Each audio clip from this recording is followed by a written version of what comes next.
a bunch of art on the walls, and I made it, and I'm happy to be able to hang it and show it to the world. Yeah, you were saying this just came about like a week ago. Yep, it fell into my lap, and I said, yes, let's go. Awesome, amazing. So this represents decades of work. I mean, we're not just talking about something that you've started working on recently. Yep, this is a veritable retrospective. And you know, it all works together. There's no rhyme or reason to it. People ask me like, how did you choose the paintings? And I was like, I went into my garage, I went, yep, nope, yep, nope, yep, nope. That's how I did it. Amazing. And I overheard you were speaking to a young lady here earlier about, I was actually going to ask, the transition from sort of the original blue period into finding color, and that was something that was just over the past couple of years. Yeah, it was pandemic-based, transitional mind blowery, where I discovered there's a pigment maker out of Montreal called Kama, K-A-M-A Pigments, and they make really, really nice oil paint, and they have this sickening neon line of paint. And when I discovered that, I was just like, dude, that's over. This is how it goes. Was there anything, I remember you talking about when you were at NASCAD, there was a place in New York where you were able to stay.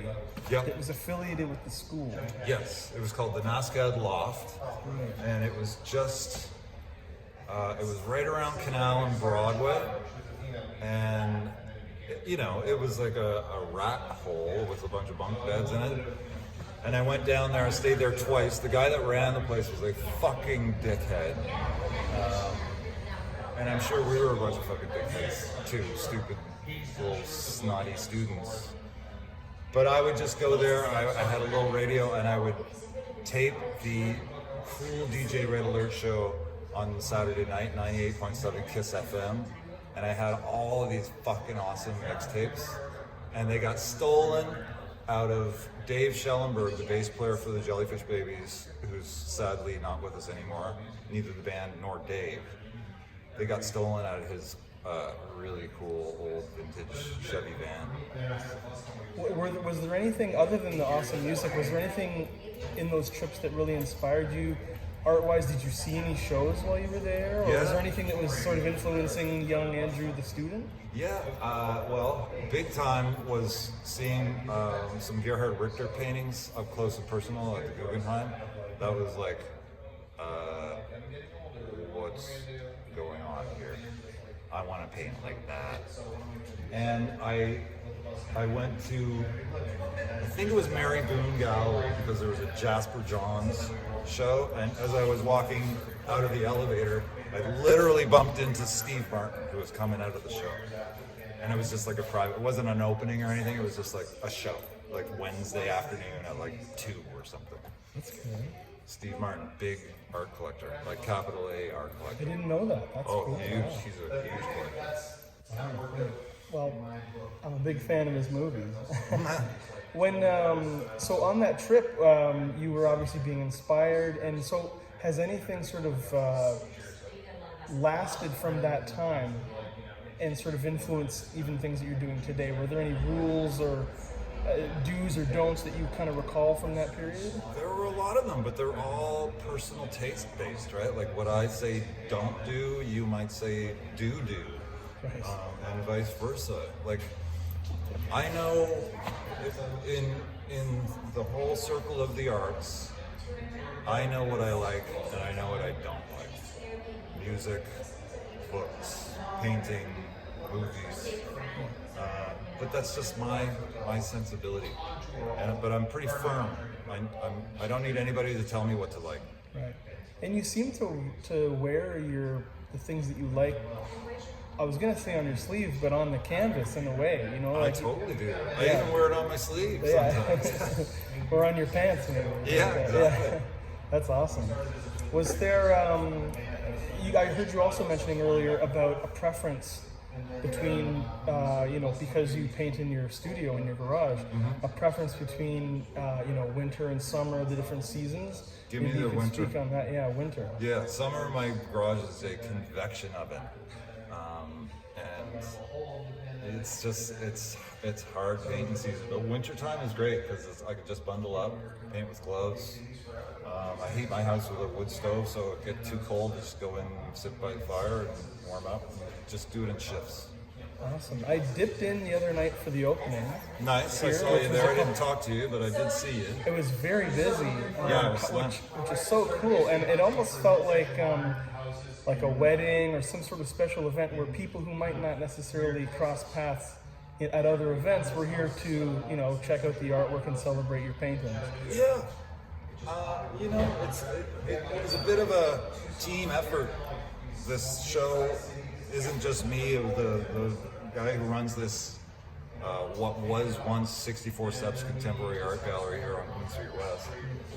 This is the ghost of that gallery. So he and I, together between his people and my people, we just invited as many people as we could. And I think they all came.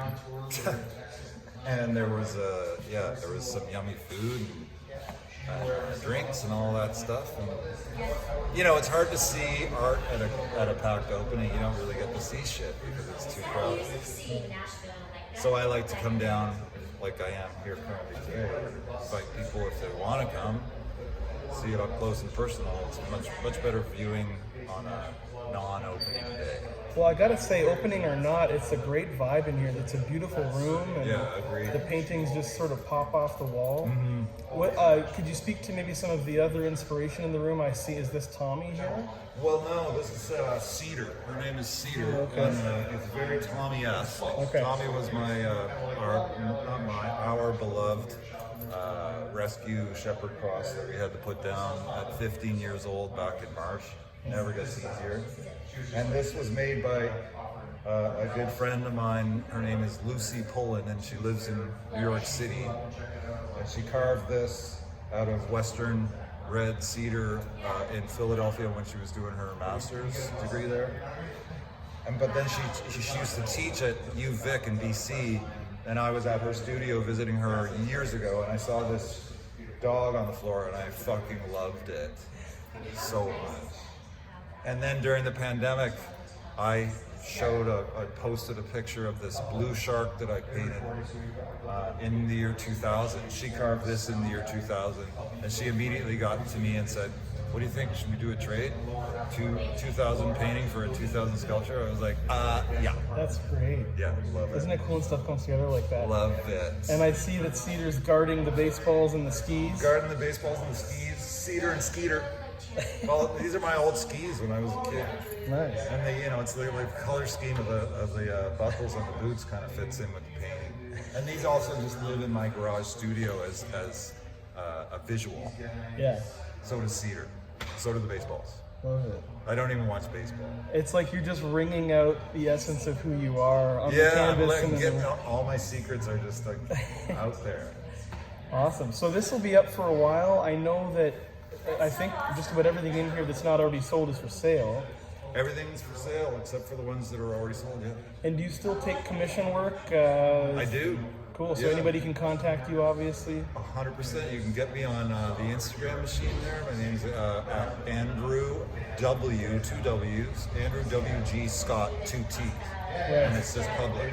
And, And just shoot me a DM.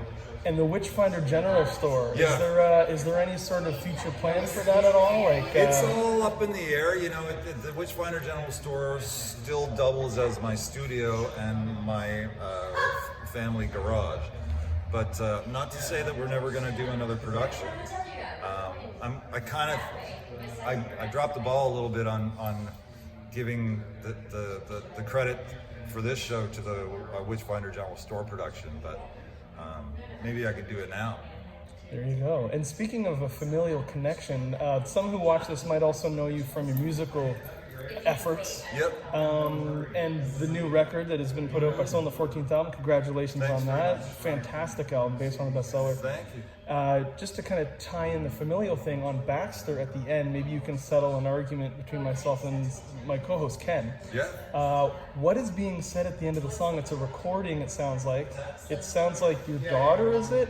And maybe It's having my not to blow the show here or whatever. I'm but, not blowing anything. It's my daughter's voice. And she says, "Will you save me?" And then she says, "Sorry, you're too gross." But she says it as like a very cute 7-year-old girl. Right. It's from a little home video I love it. of a wasp and a cockroach on our front porch that I was videotaping. We were watching it. And I said something that I got Ryan to cut out. I was like, "Save me," because the wasp was totally killing the cockroach. Oh man, that's great. And then she chimed in with what she's saying at the end of Baxter. That's awesome. And I would laughed my head off. It's so dumb. It's such an in-joke. Nobody else finds it funny whatsoever, but I find it fucking priceless. I love that it's there. You know? just- And again, like here, you're sort of dropping little pieces of yourself into things and into the art level. Oh, thanks. Cool, man. Well, Art great. making's fun. Yeah, And clearly. music is an art. And it's inspiring too, as somebody who's a huge fan. So, Well, I appreciate it. Appreciate your support. so it's 1164 Queen West for people who are in the area here. That's right. October 2025. If you're around, come check it out. Yeah, I'll be here occasionally, and the door's open if I am. If not, just shoot me a direct message or a DM, as the kids call them these days. Awesome. And Well, I live right around the corner. and come and open up the shop, no problem. well, thanks for chatting, Andrew. Great to see you, buddy. Pleasure. Thanks for coming down, Rob. All right, have a great rest of the year, sir. You too.